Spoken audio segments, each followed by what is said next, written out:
Hello बच्चों, स्वागत है आपका हमारी मजेदार और ज्ञान से भरी कहानियों की इस दुनिया में। आज हम सुनने जा रहे हैं पंचतंत्र की बहुत ही रोचक और मजेदार कहानी का नाम है बुद्धिमान खरगोश और शेर। तो चलो बिना देर किए कहानी शुरू करते हैं। एक समय की बात है, एक घने जंगल में एक बड़ा ताकतवर और बहुत ही शेर रहता था। वो बहुत ही शरारती था। वो रोज कई जानवरों का शिकार करता और मजे से खा जाता था। सारे जानवर उससे बहुत डरते थे। वे सोचते थे अगर ऐसा ही चलता रहा तो एक दिन इस जंगल में कोई जानवर नहीं बचेगा, सभी को ये शेर खा जाएगा। एक दिन सारे जानवर इकट्ठा हुए और उन्होंने मिलकर एक सभा बुलाई और सभा में तय किया कि अब रोज हम में से एक जानवर शेर के पास जाएंगे ताकि बाकी बच सके और सुरक्षित महसूस करे। सभी जानवर शेर के पास गए और बोले, हे शेर राजा, हम आपको रोज एक जानवर भेज देंगे।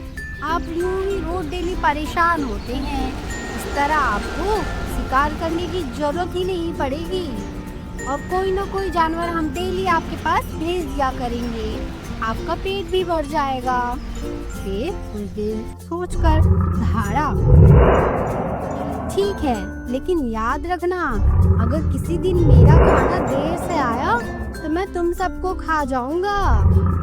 बेचारे जानवर डरते डरते मान गए। बोले ठीक है। कई दिनों तक इसी तरह चलता रहा।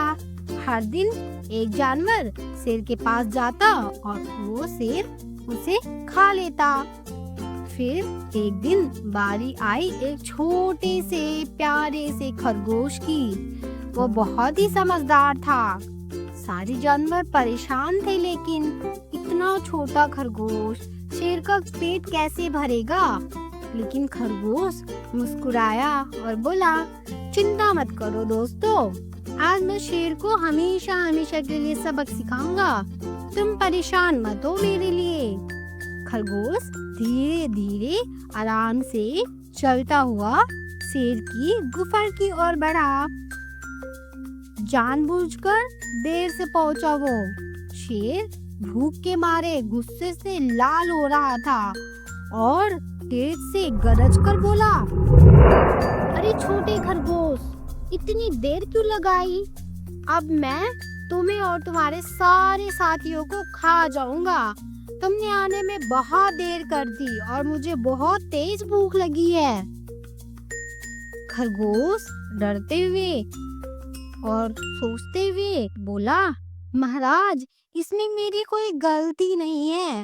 रास्ते में मुझे एक और शेर मिल गया था और उसने पता है क्या कहा? उसने कहा वो इस जंगल का असली राजा है और उसने मुझे ये कहा कि मैं तुमको खा जाऊंगा।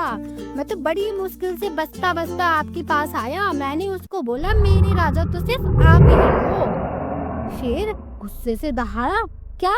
इस जंगल का राजा तो सिर्फ मैं ही हूँ। कहाँ है वो दूसरा शेर? मुझे अभी उसके पास ले चलो। खरगोश हंसते हुए बोला, चलिए महाराज, मैं आपको वहीं ले चलता हूँ। खरगोश शेर को जंगल के एक गहरे कुएं तक ले गया। कुएं का पानी बिल्कुल साफ था। उसमें किसी भी चीज की परछाई साफ नजर आ रही थी। पेड़ की, आसमान की, बादलों की परछाई झलक भी रही थी। खरगोश ने कहा, महाराज, यही है वो शेर। देखिए, यही रहता है इसी कुएं में। झांक कर देखिए। शेर ने कुएं में झांका। उसे पानी में अपनी ही परछाई दिखाई दी। शेर ने सोचा कि वही शेर है लगता है। वो जोर से दहाड़ा। आवाज गूंज कर वापस आई कुएं के बाहर। शेर को लगा दूसरा शेर भी उसे चुनौती दे रहा है। गुस्से से पागल होकर शेर चिल्लाया, अब मैं तुझे नहीं छोड़ूंगा। तूने कैसे बोला कि मैं इस जंगल का राजा हूँ? और शेर ने बिना कुछ सोचे समझे और छलांग लगा दी कुएं के अंदर और कुएं में जा गिरा। लेकिन कुएं में कोई दूसरा शेर था ही नहीं, वो तो सिर्फ उसकी ही परछाई थी। शेर गहरे पानी में गिर गया और कभी बाहर निकल ही नहीं सका। तो खरगोश की जीत हो गई, उसने समझदारी दिखाई। पूरा जंगल खुशी से गूंज उठा, सभी जानवर खुशी से चिल्लाए, चतुर खरगोश की जय, हमारी जान बच गई। उस दिन से सारे जानवर शांति और खुशी से रहने लगे। तो बच्चों, देखा आपने, एक छोटा सा प्यारा सा खरगोश की समझदारी और बहादुरी ने पूरे जंगल को बचा लिया। तो बच्चों, इस कहानी से हमें यह सीख मिलती है कि सिर्फ ताकत नहीं, दिमाग भी बहुत जरूरी है। मुश्किल समय में घबराना नहीं, सोच समझकर काम करना चाहिए। छोटा हो या बड़ा, हर किसी की अपनी अहमियत होती है। अगर आपको ये कहानी अच्छी लगी हो तो प्लीज लाइक, शेयर और सब्सक्राइब करना बिल्कुल भी मत भूलिएगा, क्योंकि मैं आपके लिए ऐसी ही मजेदार और सीख भरी कहानियों के साथ दोबारा आऊंगी। So, thanks for watching. Bye bye kids.